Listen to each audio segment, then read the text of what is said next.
In this video, I'm going to talk about topology token templates.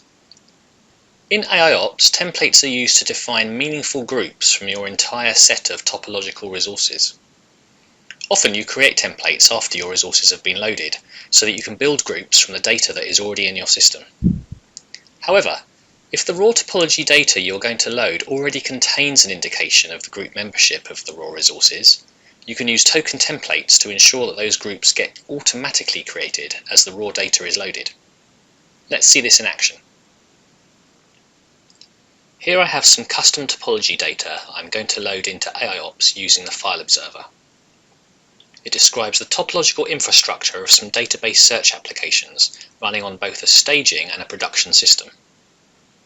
As you would expect, it contains information like the unique ID, name, and entity type for each resource. However, each resource also has a property called app name, which indicates which of my applications it is part of. And as you can see, these 5 resources are part of an application called SearchDB Live, and the other 5 are in an application called SearchDB Stage.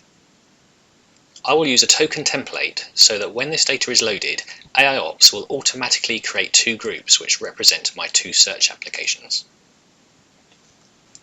I'm starting in the resource management page in AIOps, and if I search for my application names, you can see that currently they do not exist because I haven't yet loaded my data.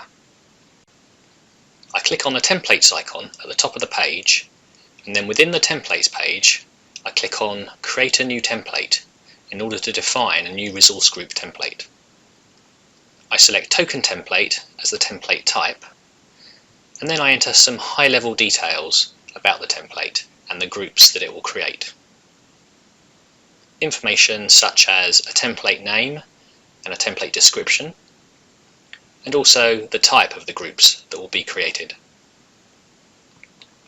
In order to tell AIOps how to map resources to groups within my incoming data, I use a topology rule. I give the rule a name, and then, most importantly, I add a rule token. In this rule, the token should be the name of the resource property whose value indicates which group the resource is in.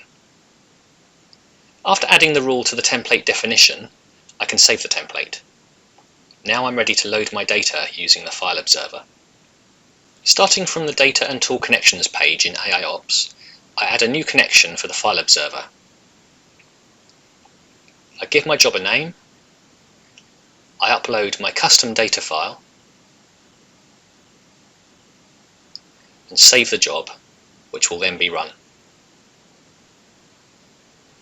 Back in the resource management page, if I now search again for my application names, you can see that my 2 groups now exist. And as expected, each contains 5 resources. If I click on one of the groups, I can see its topology within the group viewer, and it correctly reflects the topology I had defined in my custom data file. Thank you for watching this demonstration of topology token templates.